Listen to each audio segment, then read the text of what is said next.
Ngayong gabi sa Reporter's Notebook, isang sakit na nakababahala unti-unting kumikitil sa buhay ng mga residente sa Zamboanga del Norte. Paano tinutugunan ng pamahalaan ang misteryong bumabalot sa sakit na ito? Marami na talagang namamatay dito, sir. Mahigit 69 people ang patay dito sa Barangay Moyo. Continuous ang diarrhea nila, mga 4 months. Kaya matagalan, kung sira ng intestines, wala nang absorption ng food. Sa kabila ng ilang programa kontra sigarilyo, bakit nananatili itong isa sa pinakakaraniwang bisyo? Alam ng nanay mo yan? Opo. Pinapayagan ka? Ano sinasabi sa'yo? Yeah. Basta't wag lang akong magnanakaw. Pag hindi na i-implement, ibig sabihin, yung mga mayors, no, yung mga barangay officials, sila ang may kasalanan kung bakit hindi na i-implement. Marami namang nagre-reklamo. Isyong malalim at makabuluhan. Buong tapang na binusisi at binantayan dito sa Reporter's Notebook. Isang maliit na bayan na bulabog ng matuklasan ng isang nakababahalang sakit. Matapos ang ilang buwan, patuloy pa rin ang pagdami ng mga biktima. Natutugunan ba ang pananalanta ng salot na ito?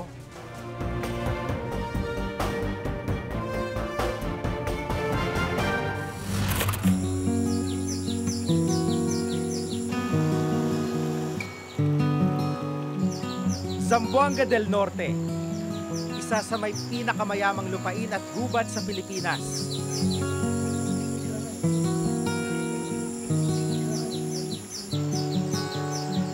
Pero sa kabila ng taglay nitong likas yaman, nananatili itong salat sa maraming mga bagay. Sa tala ng National Statistical Coordination Board noong taong 2003, ang lalawigan ng Zamboanga del Norte ang pinakamahirap na probinsya sa bansa. At ngayon, padagdag pahirap pa sa mga residente ang isang misteryosong sakit na tila unti-unting kumikitil ng buhay sa iba't iba nitong bayan.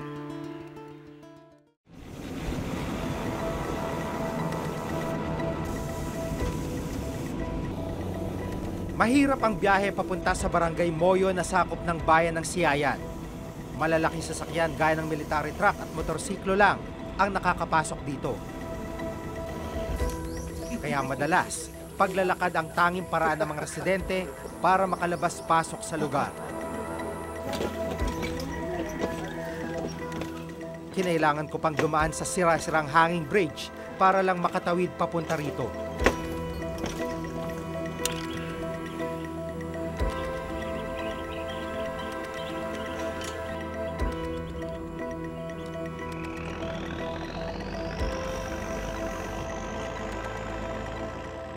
Dito na tayo sa Barangay Moyo, isa sa mga bulubunduking barangay dito sa Zamboanga del Norte. Medyo malayo yung biyahe, tsaka talagang dulo na itong lugar na to, kaya mahirap mabot ng kahit anong tulong.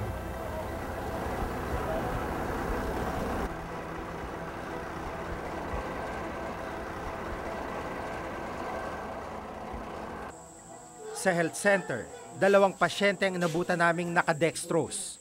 Hinang-hina at pareho manong biktima ng kakaibang sakit na tumama sa lugar. Anong nararamdaman mo ngayon at paano nagsimula yung sakit mo? Pagsugod sa akong sakit, panuhot. Dahil magdaguok akong tiyan. Ayun, magdagan-dagan ang sakit, di ari o gari.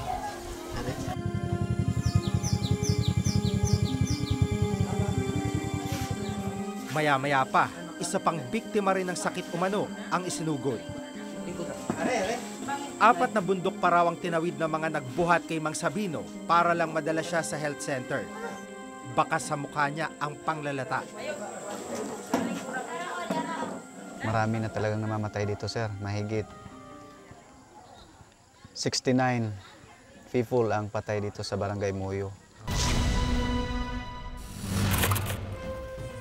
Ang mga biktima nito, tila nauupos ang katawan, gaya ni Mang Alvarez. Hindi na halos makagalaw at makapagsalita dahil sa matinding panghihina.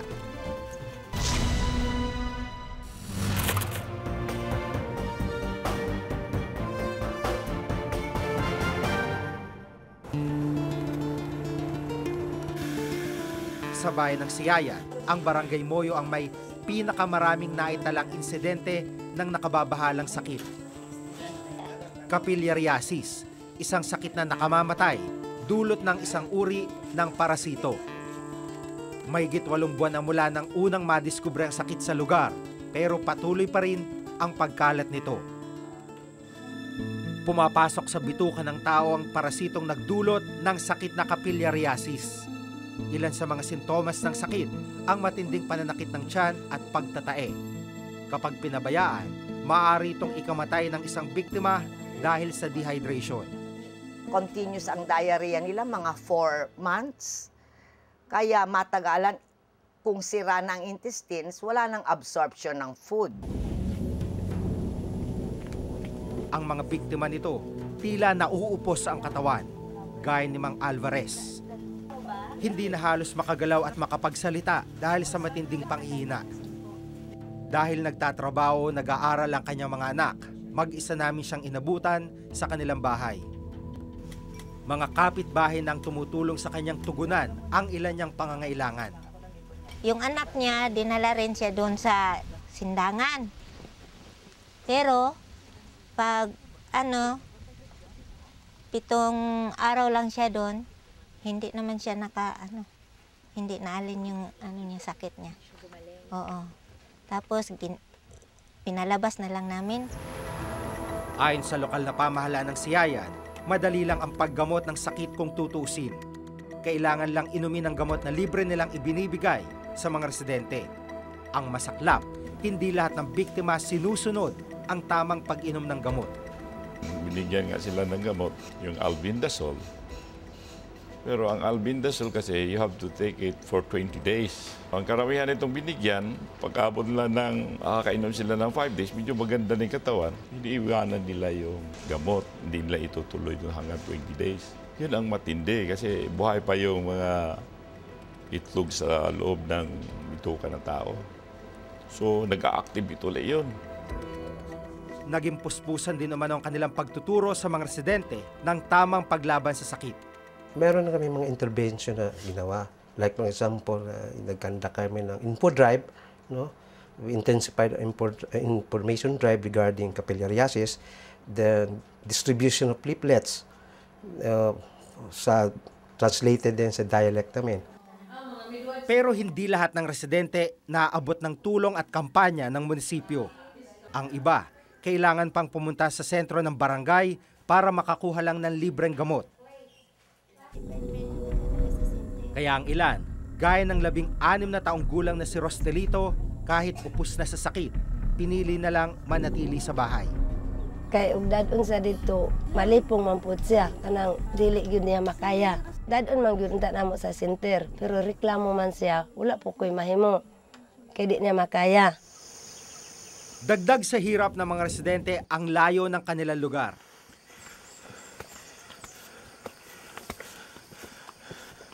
Galing tayo doon sa kabilang bundok, kailangan pa nating tumawid ng ilog at umakyat pa ng isang bundok para mabot lang natin yung mga biktima ng capillaриasis. Sa pamilya Otto, lahat tinamaan ng sakit. Halos butot balat na ang nanay na si Aling Lita dahil dito. Nangihina pa kayo? Mula wasi, kuan lang ba kanang di na ko ka kuan makalihok ra ko pero di ba ko kabang mamrag bugat. Ang iba pang miyembro na mag-anak gumaling na. Pero hindi kasing palad ang isa pa nilang anak. Ang ibang mga biktima ng capillaриasis dito sa Zamboanga del Norte ay namamatay na mismo sa kanilang mga bahay. Kaya ang iba sa layo ng mga sementeryo dito na lamang mismo sa bundok inililibing gaya na lamang ng 7 taong gulang na batang si Rina. Sa tala ng lokal na pamahalaan ng Siyayan, halos 600 katao ng tinamaan ng capillaриasis simula pa noong Hulyo. 18 rito ang naitalang patay. Pero marami raw sa mga biktima, kadalasang hindi na naitatala ang kaso. Yung iba kasi sir, hindi namin na-record, hindi namin na-report sa registered office sa Municipality of Siayan dahil yung iba inilibing na hindi na na-report doon. Nagdeklara na nga ng state of calamity sa bayan para makapagpalabas ng pondo sa pagbili ng gamot ng mga nagkasakit. Tiniyak ng lokal na pamahalaan na tinututukan nila ang problema. Sila nag-medical outreach palati sila dito. Bagay na hindi sinang-ayunan ng mga residente.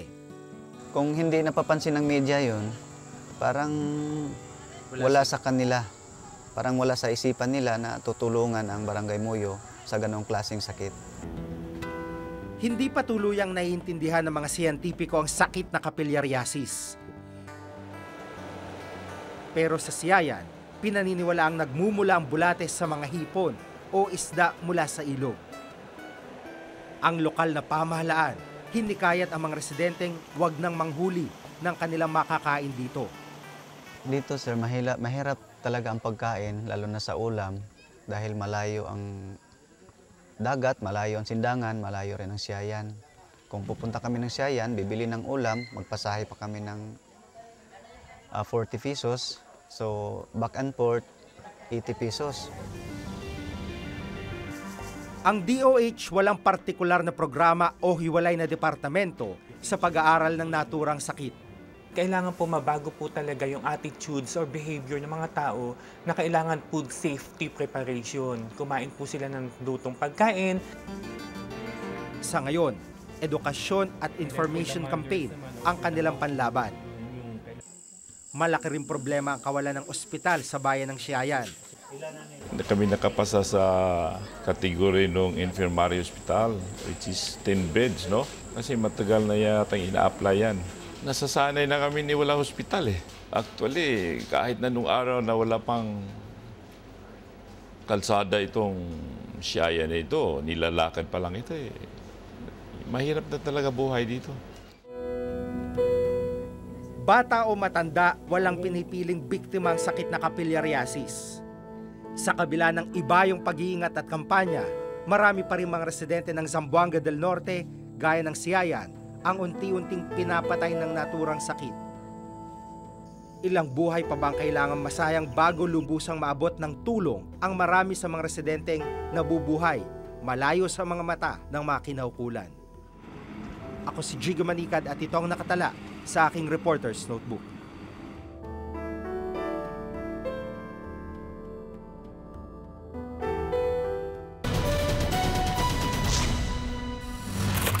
Habang nakikipaglaro sa mga kaibigan na pawang 6 na taong gulang din, tila walang kakaiba sa kanilang mapapansin. Pero pagkatapos maglaro, may iba na silang inaasikaso.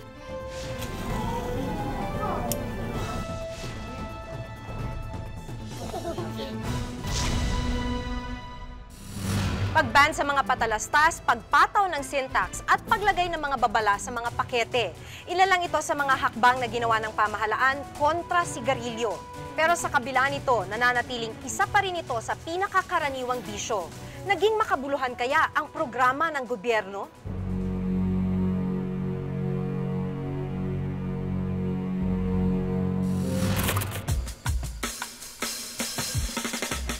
Paninigarilyo, isa sa pinakakaraniwang bisyo ng mga Pilipino.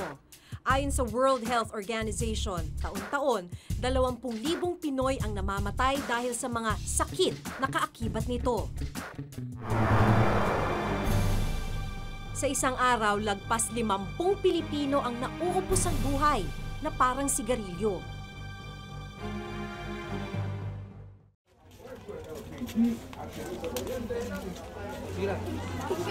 Bago makipaglaro sa mga kaibigan, dumadaan muna si Jerwin sa tindahan. Bili nga Mikey. 6 na taong gulang lang si Jerwin. Yan. Tinira ka na. Habang nakikipaglaro sa mga kaibigan na pawang 6 na taong gulang din, tila walang kakaiba sa kanilang mapapansin. Tira. Tira. Loko-loko. Wala ko naman. Uy, hindi ko tinitiri. Naman ah. Pero pagkatapos maglaro, may iba na silang inaasikaso. Hindi na sindi. Hindi.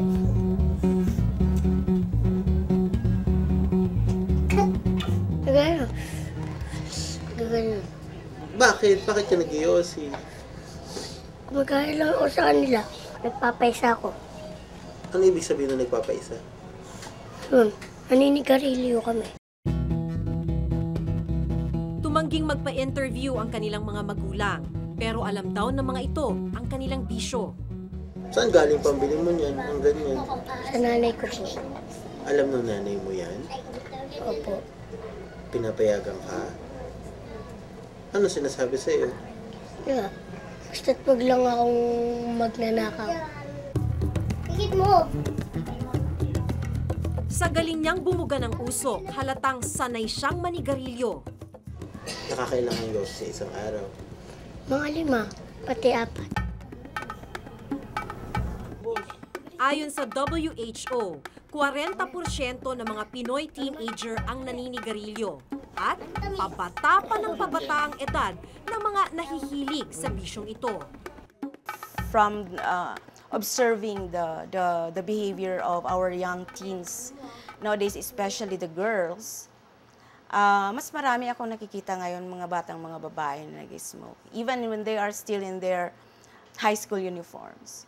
You know, they just strut around and smoke like there's no tomorrow for them. Sa ilalim ng Republic Act 9211 o Tobacco Regulation Act of 2003, mahigpit na ipinagbabawal ang pagbenta ng sigarilyo sa mga menor de edad. Pero tila hindi ito napatutupad. Tanging Philip Morris Manufacturing Incorporated ang nagbigay ng pahayag ukol sa issue. Children shouldn't smoke. We're taking an active part, but it's everybody's action. We've run an extensive campaign through the retail stores that we call upon that they should not sell any cigarettes to minors. Ang ibang kumpanya, bagamat pinilit naming kuhaan ang panig, tumangging magbigay ng anumang pahayag.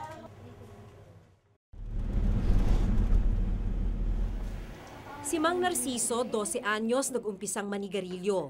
Ngayon, nakaratay ang katawan niya dahil sa kanyang bisyo. Dahil sa karamdaman, nasanay na raw siyang laging may nakakabit na tubo. Kakoy, mababatay yata ang sisyo. Wala eh. Yung aking anak na kapisak ko, ako, puyat na puyat din. Magdamag kami, mag-ama. Hindi atulog. Talaga, grabe ito ka suotak ko.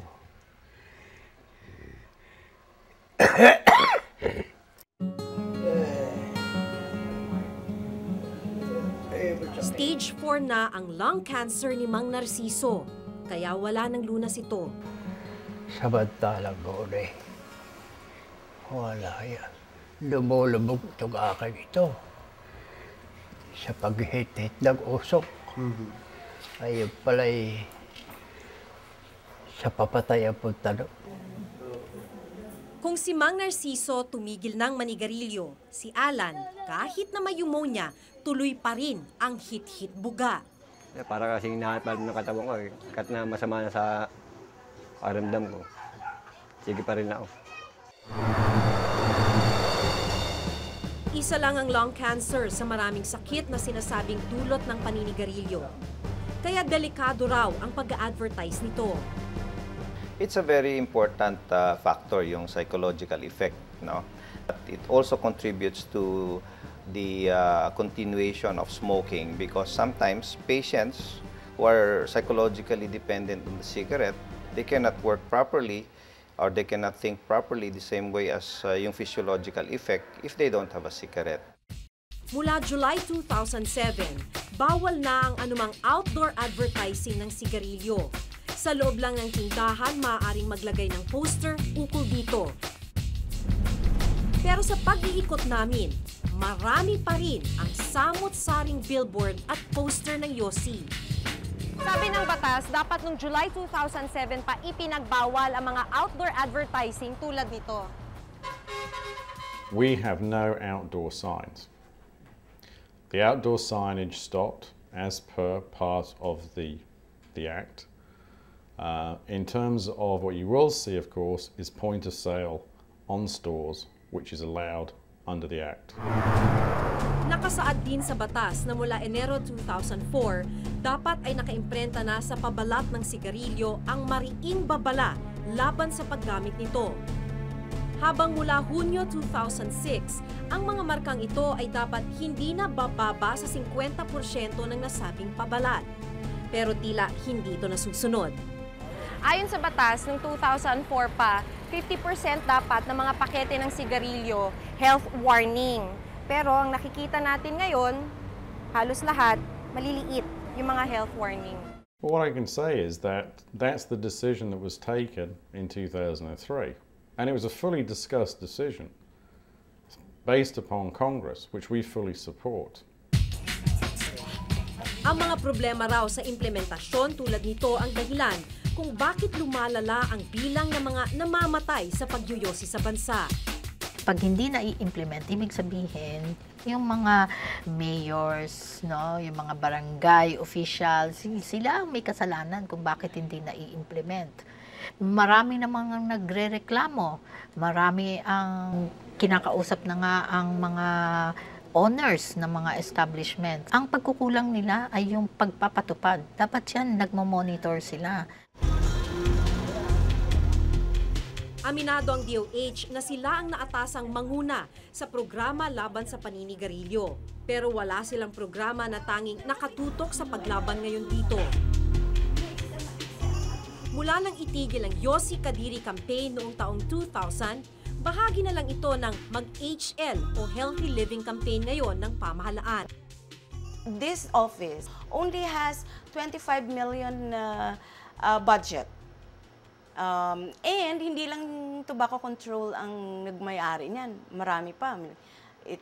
For integrated NCD prevention and control and for other programs that we have for non-communicable disease. Sina Jerwin at Mang Narciso, mukha ng bisyong ito.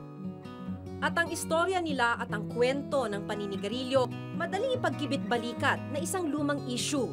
Pero ang hindi madaling itanggi, ang peligrong taglay ng simpleng pagyuyosi. Ang masaklap, ang batas at pamahalaan tila walang magawa para pigilan ang nauupos na kalusugan ng ating mga kababayan.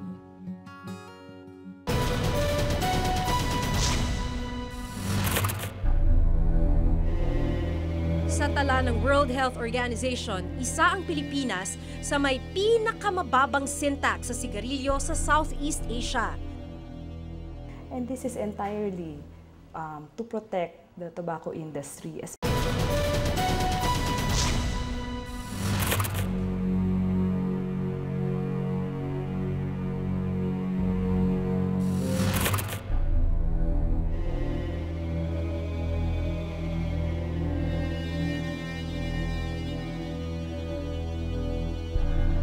Sigarilyo ang pangunahing produkto ng tabako.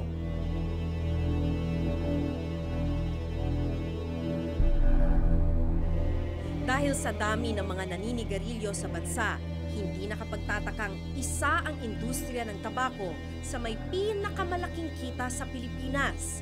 Isa ito sa mga bisyong pinapatawan ng buwis ng gobyerno.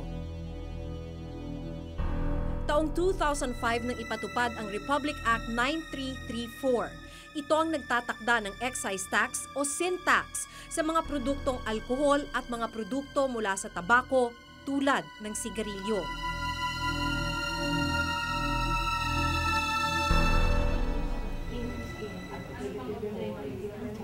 Ayon sa Framework Convention on Tobacco Control Alliance Philippines o FCAP, malaki ang maitutulong sa kampanya laban sa paninigarilyo kung itataas ang sin tax ng sigarilyo.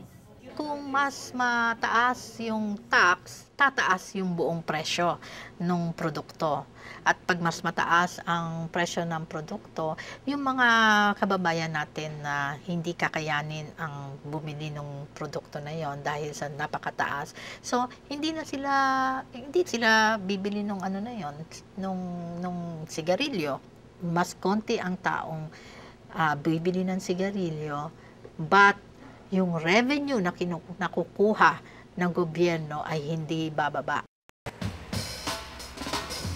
Sa tala ng World Health Organization, isa ang Pilipinas sa may pinakamababang sintax sa sigarilyo sa Southeast Asia. Ito daw ang dahilan kung bakit mababa ang presyo ng sigarilyo sa bansa. Hanggang ngayon daw kasi, ang binabayarang sintax ng ilang tobacco companies, buwis na itinakda noon pang 1997. Ang problema lang dyan is pwedeng tumaas na ang presyo ng brand na yan, pero hindi pa rin magbabago ang price classification niyan dahil according dito sa batas, ang price classification set between 1997 to 2003 will be the ones na masusunod. And this is entirely to protect the tobacco industry as well. Mababa man daw ang sintax ng sigarilyo sa bansa, malaking halaga pa rin ang nakokolekta dito. Mahigit 20 bilyong piso ang nakolekta ng pamahalaan sa buwis ng tabako at sigarilyo. Sa kabuuang halaga na nakukolekta ng gobyerno mula sa tobacco industry, saan naman kaya ito napupunta?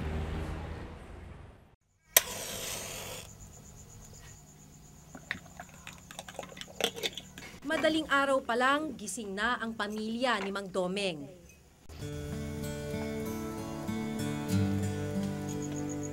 Matapos humigop ng kape, agad nilang hinanda ang mga gamit. Mahigit 10 taon nang nagtatabako ang pamilya ni Mang Domeng. Dahil kapos sa kapital, mano-mano ang pagdidilig nila sa tabako.